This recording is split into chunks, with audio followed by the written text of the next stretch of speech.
এক জায়গায় যাচ্ছি, কেন যাচ্ছি সেটাই দেখাবো আজকে। হ্যালো, আসসালামু আলাইকুম, কেমন আছেন সবাই? আশা করি ভালো আছেন। আলহামদুলিল্লাহ, আমিও ভালো আছি।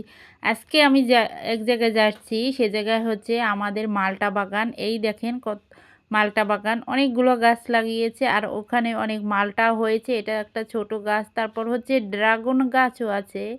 এই দেখেন ড্রাগন এখন পর্যন্ত ফল ধরেনি, গত বছর লাগানো হয়েছে, একটু বড় হচ্ছে ড্রাগন গাছগুলো। আর এই যে মালটা গাছ, ওটা গত বছর লাগানো হয়েছে, এবছর অনেক ফল নিচে। এই গাছগুলোয় ফল নাই, কিন্তু ওই সাইডে আরও গাছ আছে, ওইখানে ফল হয়েছে।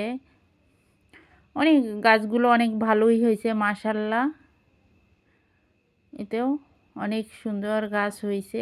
এটা আমি সচরাচর এদিকে আসা হয় না, সেজন্য আজকে আসলাম যে এটা একটু শেয়ার করি সবার সাথে। আর এই যে মালটাটা, এটা কিন্তু অনেক বড় ছিল, কিন্তু ক্যামেরায় অতটা বড় দেখা যাচ্ছে না। এই তো। আর এই সাইডে দেখেন এই গাছগুলোয় অনেক মালটা হয়েছে, দেখেন একটা থোকে অনেকগুলো মালটা হয়েছে। খুবই ভালো লাগছিল। আমার ছেলেকে নিয়ে গেছি, সে তো এগুলা দেখে ছিঁড়বে, একটা ছিঁড়েও ফেলছিল। তারপর আর কি করার, ফালাই দিছি, কারণ ওটা তো আর খাওয়া যাবে না। এত দুষ্ট, সারাক্ষণ এই মালটাগুলো ছিঁড়তে চায়, সেজন্য ওকে নিয়ে আসা হয় না। আর এটা একটু পাকা হয়েছে, মানে পাকছে মনে হয়। এই তো, এটা অনেক এরিয়া নিয়ে গাছগুলো, আমি ঘুরিয়ে ঘুরিয়ে দেখাবো।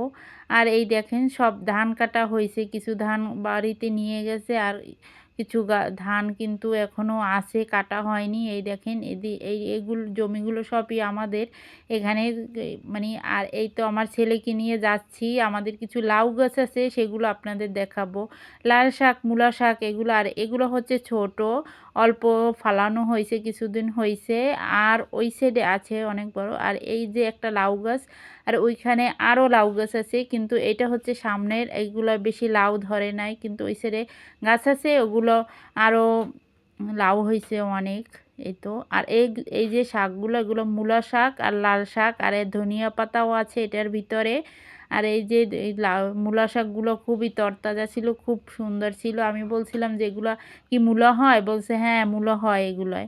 কিন্তু আমরা মূলা শাক খাইছি, আর কিছু মূলা মানে রেখে দিছি। আমি বললাম যে তাহলে মূলা শাক খাই কেন আমরা, বলল যে এটা ফাঁকা করার জন্য খাইছি। আর এই দেখেন শাকগুলো খুবই তরতাজা, আর বড় হলে কিন্তু আরও ভালো লাগবে খেতে। অনেক গাছ। আর অন্য একটা ভিডিওতে আমি দেখাবো যে আমাদের আরও ওই সাইডে গাছ আছে। আর আমার ছেলেকে বললাম যে তোমাকে একটু ভিডিও করি, সে তো খুবই লজ্জা পাচ্ছিল। এই তো। আর এই দেখেন আমাদের ধান গাছ, এটার ভিতর দিকে আমরা চলে যাচ্ছি, ওখানে আরও গাছ আছে, কিন্তু আমাদের এই ভিডিওটা আমি দেখাতে পারবো না, কারণ ভিডিওটি অনেক লং হয়ে যাবে, সেজন্য আর দেখালাম না। আল্লাহ হাফেজ।